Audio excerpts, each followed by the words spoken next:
Al momento así las cosas en Guatemala y el mundo. Soy Juan José Ríos. Gracias por su confianza, pero sobre todo gracias por su fidelidad. Vamos entonces a el análisis a las 8:45. Adelante. Gracias, muy buenas noches. Arrancamos ya a las 8:45 en este martes 24 de noviembre del 2020. Ya a pocas semanas de las festividades de Nochebuena y Navidad. Pero bueno, en tanto eso llega, abordamos los temas de la noche y de la coyuntura nacional. También saludamos a Marinés Rivera, como todos los martes. ¿Cómo te va? Bien, Mario, un gusto estar aquí contigo a las 8:45, como tú bien dices, ya acercándonos a todas esas festividades. Sin embargo, pues el país sigue bastante activo, ¿no? Para estas fechas generalmente Claro. empieza a calmarse todo, pero la coyuntura pues todavía hay mucho de qué hablar y mucho que abordar también.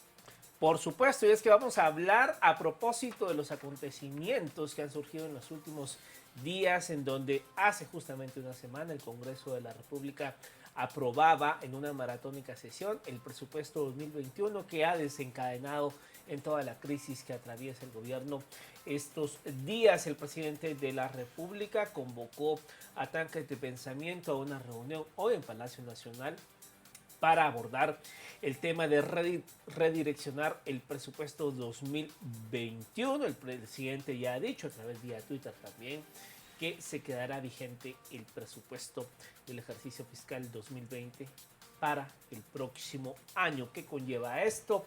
¿Qué tiene, digamos, de importante esto? ¿Cómo se va a ejecutar? ¿Qué se tendrá que hacer en enero? En fin, de todo esto vamos a hablar y de la crisis política que ha desatado esto.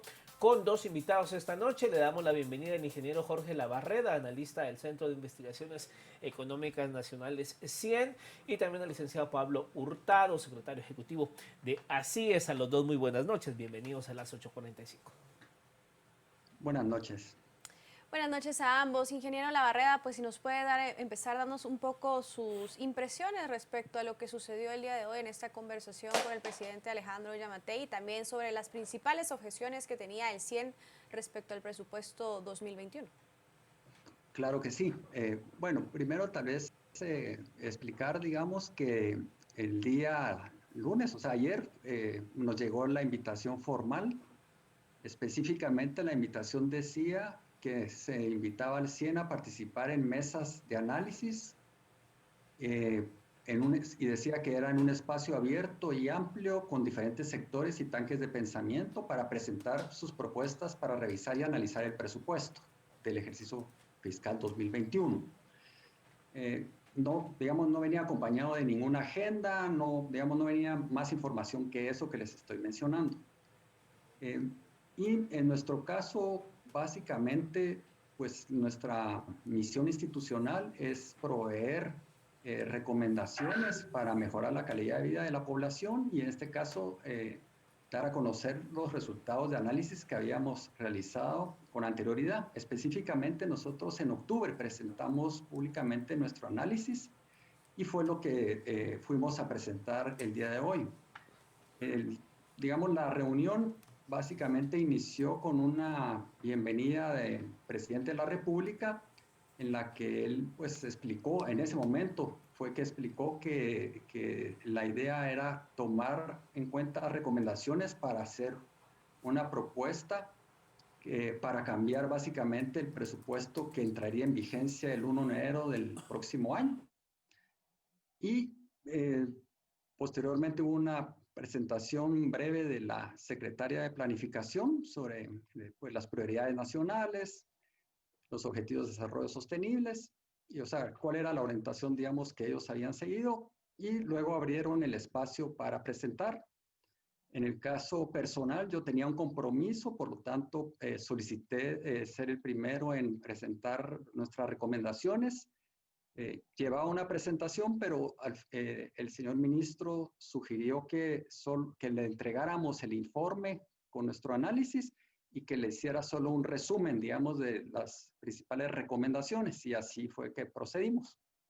Entonces, no, digamos, en nuestro caso, les resumimos en 5 recomendaciones y por lo tanto yo diría que no fue un tema de diálogo en ese momento, sino simplemente presentar las recomendaciones yo me retiré después de hacer esa presentación y ya no escuché, digamos, lo que presentaron las demás personas que fueron invitadas. Bien, licenciado Hurtado, por parte de ACIES, ¿cuál es el estatus? Porque, digamos, muy temprano, las cuentas oficiales de las redes sociales de ACIES, pues decían que no iban a participar, pero que mandaban sus recomendaciones. ¿Cuál es el estatus? ¿Sí participaron? ¿No participaron? Para poder entender claro cuál es el rol de ACIES en esta mesa de análisis. Claro que sí, pues muy buenas noches, Mario, Marinés, Jorge y pues a todos los televidentes. En efecto, tal y como lo mencionaba Jorge, pues el día de ayer también nosotros recibimos la invitación para la reunión con tanques de pensamiento. Incluso, pues creo que es ampliamente conocido que la Secretaría de Comunicación Social de la Presidencia fue la que dio a conocer y difundió la noticia con nombres y apellidos de cada uno de los centros que habíamos sido invitados a participar. El asunto se dio, pues en función de eso, al igual que los demás centros de pensamiento, hemos participado durante todo el proceso, y no solo en este año, sino todos los años, de elaboración del presupuesto, las distintas audiencias, los talleres y las modalidades que las distintas administraciones han implementado. Y en el mes de septiembre, pues también tuvimos un evento, contamos con la participación del señor ministro de Finanzas Públicas, en donde se presentó nuestro análisis del proyecto de presupuesto para el ejercicio fiscal 2021.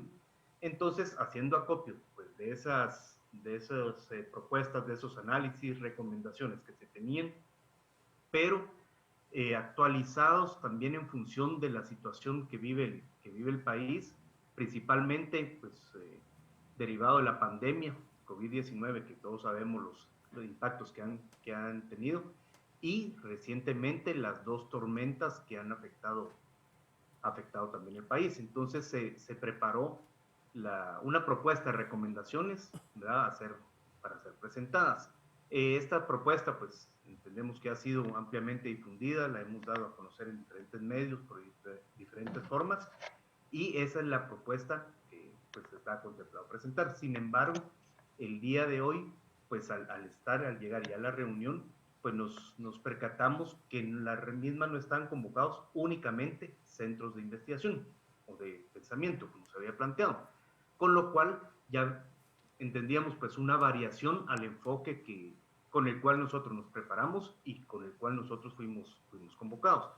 De esa cuenta, pues también creo que todos los centros de pensamiento, nuestra esencia, nuestra naturaleza es poder presentar, hacer las propuestas que desde nuestra perspectiva pueden ayudar a solucionar los distintos problemas que enfrenta el país. Así que ese era es nuestro mandato, es nuestra naturaleza, nuestro ADN institucional.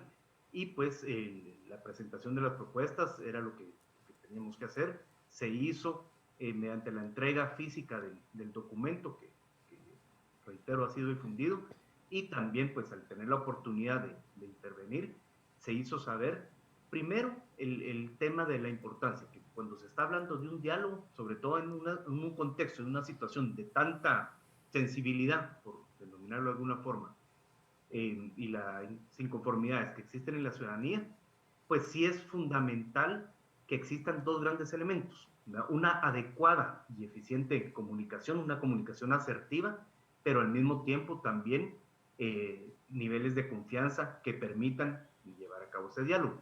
Y eso fue lo que, como así es, pues tanto Junta Directiva y nuestra Asamblea de Asociados, comprendimos que no se había dado al recibir la convocatoria para una reunión con centros de pensamiento y luego ver otros actores que también habían sido convocados. ¿Por qué el tema de estos otros actores? Pues al final de cuentas, todos y cada uno, por supuesto, con legitimidad, con posibilidad de aportar a la discusión. Sin embargo, ya automáticamente, al salir del ámbito de centros de pensamiento, pues automáticamente se vuelve la necesidad de los criterios. Bueno, ¿cuáles son las organizaciones o las instituciones que invitaron? ¿Por qué se invitaron a estos? ¿Por qué a otras no? Y demás. Y entonces ya se puede prestar a cualquier mala interpretación, cualquier confusión respecto a esos criterios por los cuales se invitaron a X o Y instituciones. Entonces, En función de eso, nosotros presentamos por escrito nuestras recomendaciones, se hizo una relación breve, muy sucinta de las mismas, y pues con posterioridad a eso ya nos retiramos de la mesa, ¿verdad? Pero reitero, sí nuestra posición, y eso lo reflejan las distintas recomendaciones que se plantearon, es pues que sí debe encontrarse una solución para poder paliar la situación que está viviendo el país, y como ahí se indica, va más allá del tema presupuestario. Este es un tema fundamental, es muy relevante, pero las necesidades y la situación, la conflictividad y tensión que se va a provocar va más allá de la aprobación del decreto 33-2020, que como hay algunos que han afirmado, eso puede concebirse como la gota que rebalsó el nivel de tolerancia hacia las distintas situaciones que se están presentando. Entonces, esa es un poco la posición de así, reitero, siempre pues haciendo valer las recomendaciones y propuestas que se hacen. Ahora, ingeniero Labarreda, pues usted ya nos ponía en contexto y también es de mi conocimiento que ustedes ya habían presentado pues una serie de propuestas y recomendaciones al presupuesto 2021 desde el mes de octubre. Digamos, si usted nos pudiera hablar un poco más respecto a estas recomendaciones, quizá resumirlas, cuáles eran los puntos principales, las recomendaciones de parte del CIEN. Claro que sí. A ver, primero aclarar que las recomendaciones nosotros las formulamos en un contexto no solo que apliquen para el presupuesto 2021. Nosotros lo que hacemos es identificar ciertas debilidades recurrentes a lo largo de los años y que aplican, por ejemplo, las recomendaciones se aplican tanto a la versión del proyecto de presupuesto, que fue con la que nosotros formulamos las recomendaciones, como al que quedaría vigente, digamos, que es el que tenemos de este año. Entonces, en ese sentido, pues un tema básico es no, digamos, solo utilizar endeudamiento público para financiar los desequilibrios transitorios entre gastos e ingresos totales. Y esto definitivamente lo que implica es eliminar la práctica de financiar el gasto de funcionamiento con deuda pública. Aquí, como para que la audiencia tenga una idea, digamos que hicimos un análisis desde el 2004 a la fecha y lo que encontramos es que cuando más utilizamos financiamiento de deuda para egresos fue durante la crisis financiera internacional, el periodo 2008-2011, y en promedio utilizamos esa fuente para el 19.4% de todos los egresos.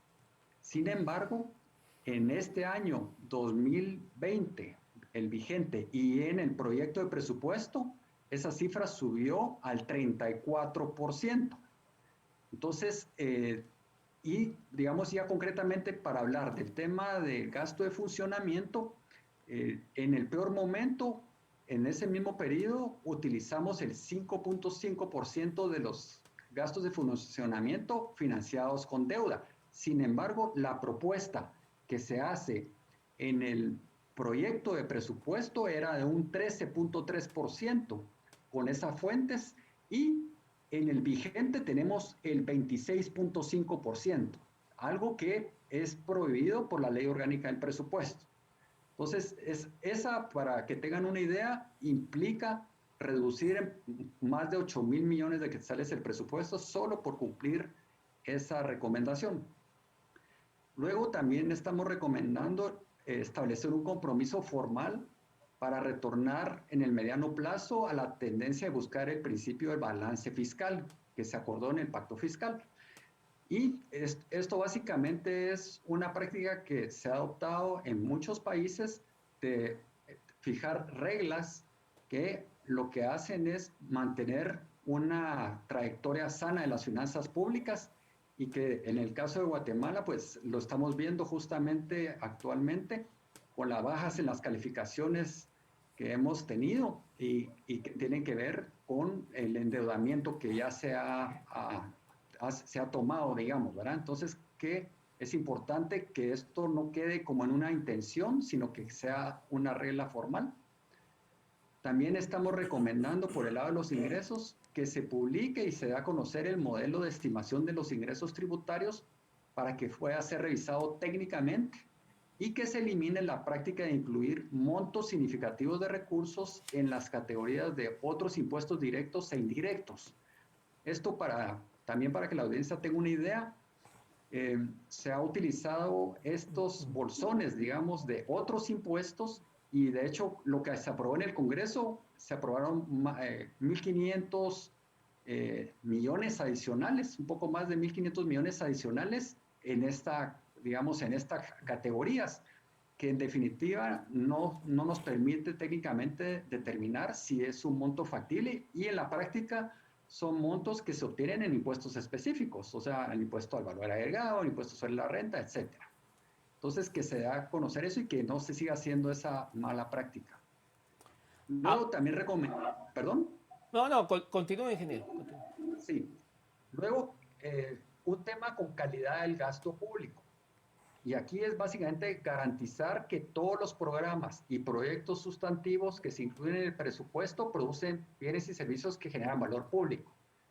Y esto, digamos, en palabras más sencillas, es que el gasto, o sea, cambiar una discusión de montos financieros que se asignan a distintas funciones o finalidades, o sea, ya no es solo hablar de que si se le aumenta a educación, a salud, a seguridad, a reactivación, sino cambiar la discusión hacia el impacto de ese gasto y que realmente haya una revisión de todos los programas para eliminar todos los programas que no aportan a dar un impacto y que básicamente generan ineficiencias.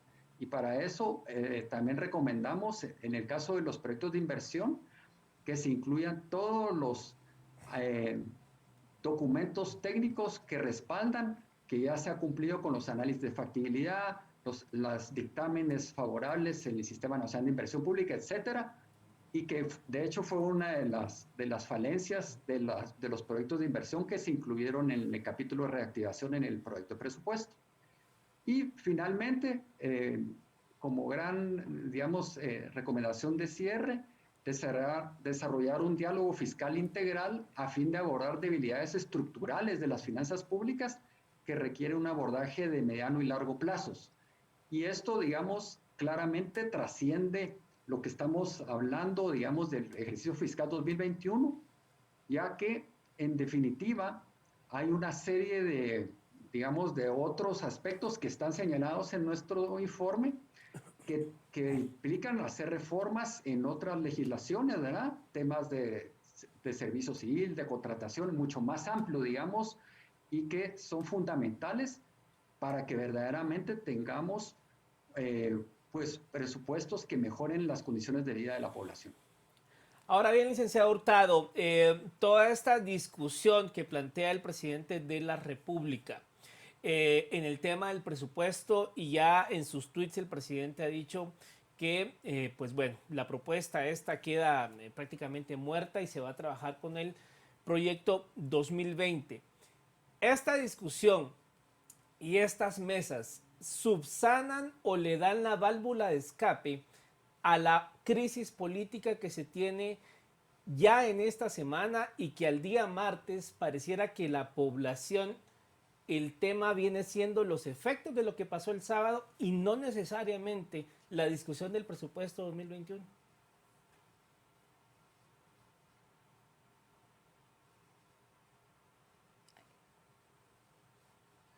Licenciado. Podría activar su micrófono, Perdón. licenciado Hurtado. Ahí está. Gracias. Ya ahí está. Pues perdón, les mencionaba que algo que es muy importante y que hay que tener claro, pareciera en determinados momentos que las inconformidades o la indignación ciudadana no termina de clarificar, por lo menos en materia del presupuesto, qué es lo que se busca. Y el punto del que quiero traer a colación es que la no existencia de un presupuesto no es posible. O sea, tiene que haber un presupuesto. Y eso nos circunscribe, nos limita bastante el ámbito de acción. Porque al final de cuentas, la necesidad y el imperativo de que exista un presupuesto se puede dar de dos formas. Uno, mediante la vigencia para el 2021 del presupuesto, que rigen este año 2020, que es un poco lo que el presidente hoy mencionaba en sus palabras en el inicio de las mesas, o el otro es la aprobación de un nuevo presupuesto, ¿verdad? Cualquiera de los dos escenarios, al final de cuentas, la aprobación manifestada en el decreto 33-2020 del Congreso de la República, si es que el mismo no se llega a archivar conforme el criterio del precedente parlamentario que ya ha sido conocido o que ha sido presentado por el propio Congreso de la República, pues ambos deberían sufrir modificaciones. ¿Por qué? Porque no solo las situaciones y el contexto no es el mismo, sino también las proyecciones de estimaciones de ingresos fiscales, las necesidades, los planes, las políticas públicas son diferentes. Entonces, en cualquiera de los dos escenarios hay que realizar modificaciones. En la misma línea en lo que planteaba el CIEN, que ha planteado tanto en el análisis que presentó en octubre como en lo que hoy nos compartieron, es, pues hay que ver el análisis y el enfoque presupuestario desde una perspectiva más general, más amplia, y no enfocarnos únicamente en la concreción de un año o de un proyecto en particular. Ahora bien, en relación a lo que mencionaba Mario, este es uno de los elementos, ¿verdad? En efecto, como bien se ha planteado, fue lo que motivó y hizo el llamado a esa inconformidad de la ciudadana para poder manifestarse. Sin embargo, ya los propios sucesos que se presentaron dentro de las manifestaciones, tanto los hechos de vandalismo que tienen que ser investigados, por supuesto, pero también los abusos y excesos en el uso de la fuerza que se pudo apreciar también por parte de las fuerzas de seguridad contra población que pues, estaba ejerciendo su derecho a manifestar, e incluso contra algunos periodistas, son aspectos que también deben de investigarse y deducirse responsabilidades. Entonces, el problema es, esto puede contribuir a paliar y a servir de engranaje para ir cambiando la dinámica hacia la conflictividad, a la creciente conflictividad que se está presentando. Pero esto no es solo un tema del organismo ejecutivo. Esto, los tres poderes del Estado tienen que asumir la responsabilidad histórica en la que en este momento se encuentran y poder enfocar sus acciones en atención al bien común. Por ejemplo, elementos como la no elección de magistraturas de Corte Suprema de Justicia y Corte de Apelaciones es otro factor, otro elemento que suma al descontento y a esa indignación que se ha venido presentando. Los niveles de conflictividad institucional, nos referimos a esos conflictos que existen entre Corte de Constitucionalidad, Congreso de la República, Corte Suprema de Justicia y que también en alguna medida involucran al Ministerio Público, tampoco suman para la convivencia y la paz que existe.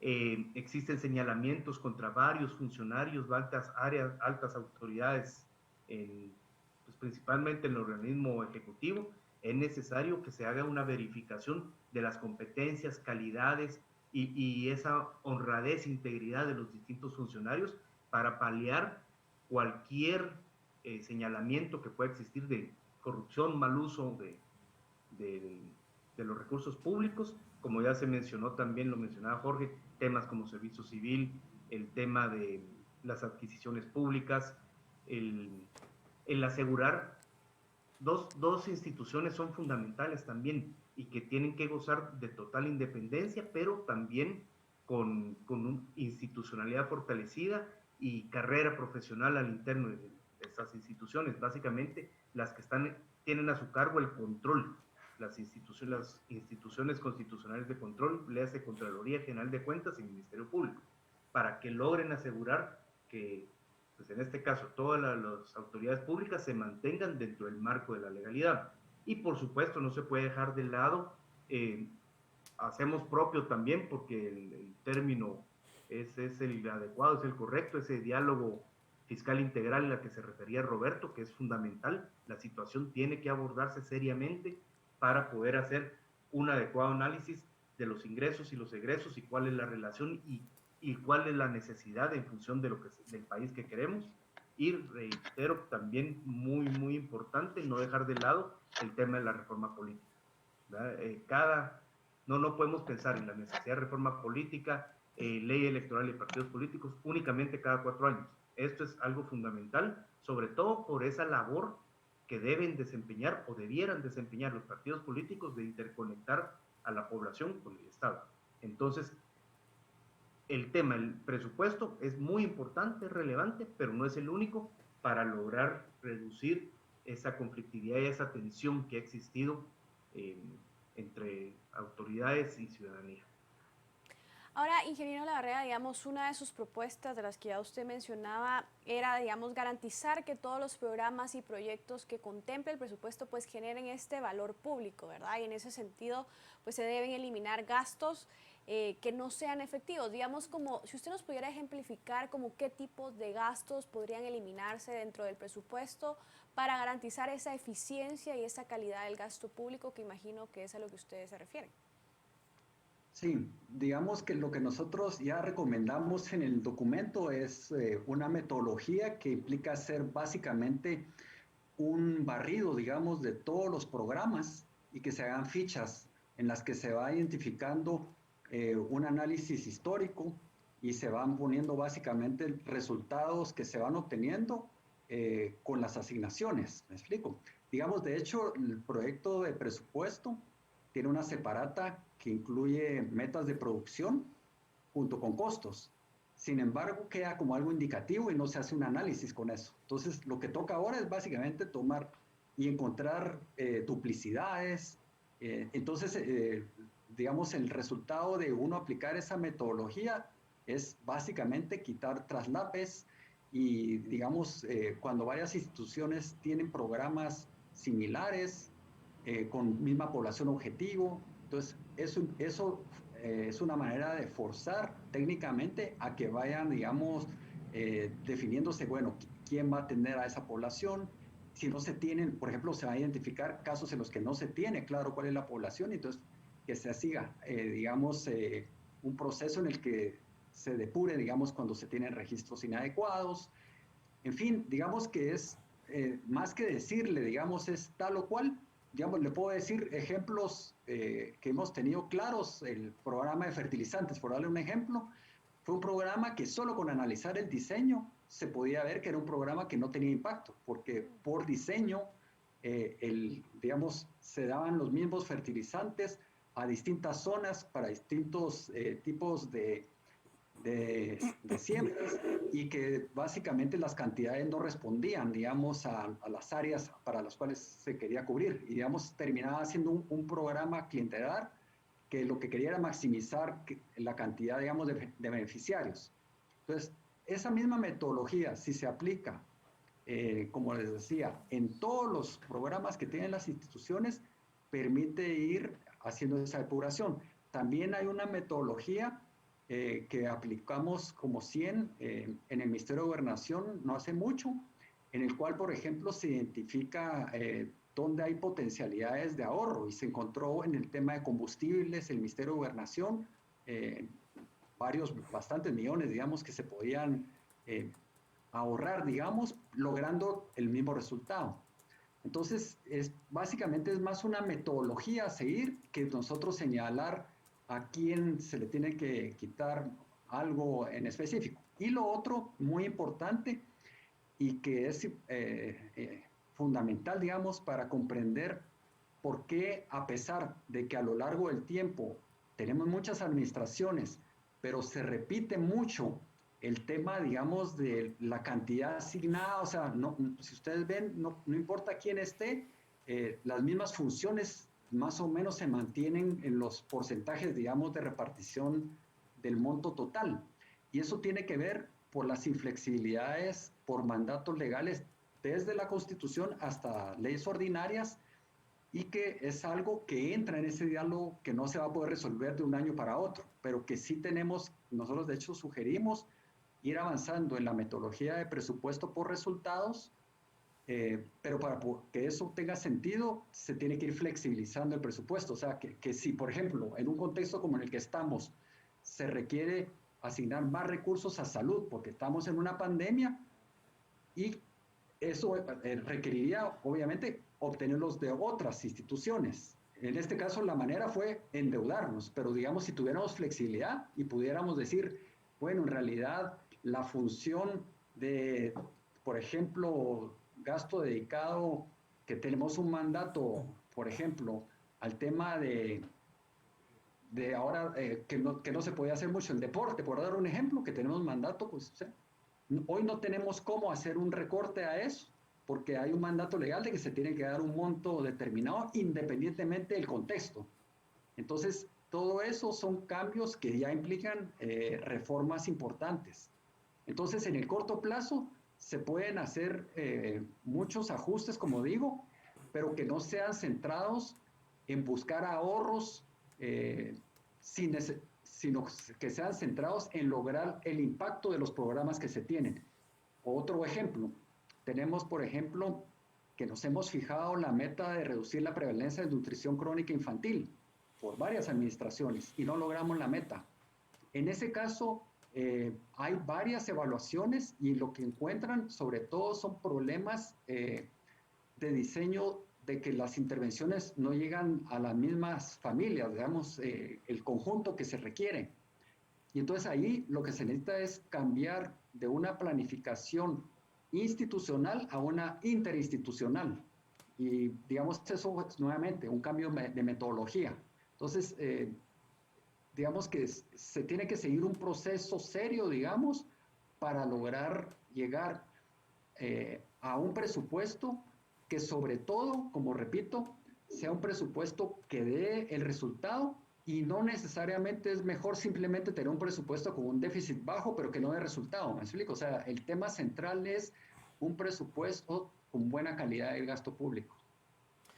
Ahora ya para ir finalizando, licenciado Hurtado, el presidente de la República sostiene que ya no hay tiempo para presentar un nuevo proyecto de presupuesto y que por eso se opta por trabajar con el vigente para el ejercicio fiscal 2020. Esta premisa, ¿qué tan cierto es? Tomando en cuenta que hace 8 días el dictamen de la Comisión de Finanzas llegó a las 5 de la tarde al hemiciclo y la queja de los diputados es que ni siquiera hubo tiempo para poderlo analizar y estudiar. Es decir, ¿qué tanto el factor tiempo es certero en todo este tema de que ya no hay tiempo de aquí al 30 a presentar una nueva propuesta?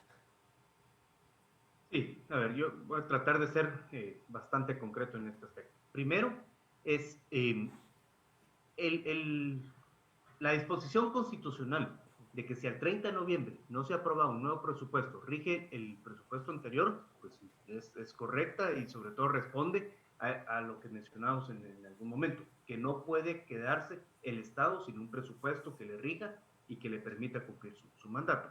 Sin embargo, también es muy importante establecer que la propia Constitución faculta al organismo legislativo a realizar cualquier modificación presupuestaria en cualquier momento. Entonces, ¿qué es lo que quiere decir esto? ¿Y cuál puede ser una vía de solución para la situación actual? Es que las modificaciones deben ser aprobadas por el Congreso de la República hasta antes de la entrada en vigencia del nuevo ejercicio fiscal, o sea, el 1 de enero del 2021. Por supuesto, hay que tomar en consideración los días de publicación, sanción y promulgación que se haga a cabo, pero fácilmente, si hay la voluntad y la disposición, para mediados de diciembre se puede llevar a cabo el proceso de aprobación de las modificaciones, los ajustes que sean pertinentes y pues creo que en buena parte estaría solventada la situación o ese riesgo que existe frente a la entrada en vigencia de un presupuesto 2020 que no responde, sobre todo por los fondos de emergencia que fueron asignados también con deuda pública y también la ausencia de un presupuesto 2021 que haya sido debidamente aprobado por el Congreso de la República. Ingeniero Labarreda, y ya para terminar, pues sus conclusiones respecto al tema y sobre todo qué salida le ve también usted a esta situación, ¿verdad? O sea, puede quedar vigente el presupuesto 2020, puede entrar en vigencia este presupuesto 2021, pero más allá de eso, sí, la salida o la solución pues a este problema en el que estamos. Bueno, en realidad, al final del día, la conclusión es muy sencilla. Esto se resume que va a ser es una decisión política, ¿me explico? O sea, lo que hay son opciones, cada una con ventajas y desventajas. Desde el punto de vista técnico, digamos que el reto, como repito, es qué se va a hacer distinto, me explico, cualquiera de las opciones que se escoja. Y digamos, el tema tal vez que considero fundamentales y que no hemos hablado acá es, digamos que se convoca a estas mesas de diálogo, pero en realidad digamos, mi recomendación y digamos el análisis que uno hace es, uno de los principales problemas que ha habido es que no ha habido suficiente diálogo y profundidad técnica, ¿me explico? O sea, recordemos que, por ejemplo, para hacer este proyecto, hubo unas presentaciones que se llamaron de presupuesto abierto, donde se daba opción a hacer algunas consultas sobre lo que se iba presentando. De hecho, en esta ocasión, pues solo se nos dice al inicio que esta era la primera de muchas reuniones con otras instituciones que se iban a invitar, pero no hay, por ejemplo, no hay una metodología que se haya publicado, cómo se van a tomar en cuenta las recomendaciones. O sea, digamos que al final del día se tiene, digamos, un reto técnico que a la larga sería lo más sencillo, pero al final del día es una decisión política la que va a regir, digamos, cuál es la opción por la que se opta, y que eso trasciende lo que podamos hacer personas invitadas, digamos, a dar nuestras recomendaciones. Bueno, pues muchas gracias a ambos por haber estado con nosotros en este bloque de las 8:45 hablando acerca de esta discusión del presupuesto 2021. Gracias. Muchas gracias. Feliz noche. Feliz noche. Gracias. Bueno, Marinés, ahí está el tema. Habrá que ver cómo avanza, sobre todo porque ya la discusión para la población no es el tema del presupuesto. Así es. Es el tema de lo que pasó el día sábado. La opinión pública está volcada a eso. Y una discusión que históricamente ha sido técnica y de esfera política, de medios de comunicación, de los diputados, porque como tú bien decías al inicio, ya para esta temporada del año, la gente anda en otro chip. Así es. Entonces, digamos, que el presidente se meta a esta discusión del presupuesto, creo que eso era la semana pasada. Ya ahorita es otro tema. Así es, yo creo que ya vamos bastante tarde, Mario, tú lo planteabas, ¿no? Tiene ya 6 días para tomar otra decisión, él ya lo dejó bastante claro, que se va a quedar con este presupuesto. Evidentemente es una decisión política, como decía el ingeniero Labarreda, así que habrá que también ver cómo se mueven todos estos movimientos sociales que nacieron justo de este descontento por la aprobación del presupuesto. Por supuesto. Bueno, dejamos en pausa este tema, hacemos un breve corte y volvemos para hablar de otra situación que afecta al país. ¿Qué ha pasado con las comunidades más afectadas luego del paso de ETA y de IOTA? Ya veremos.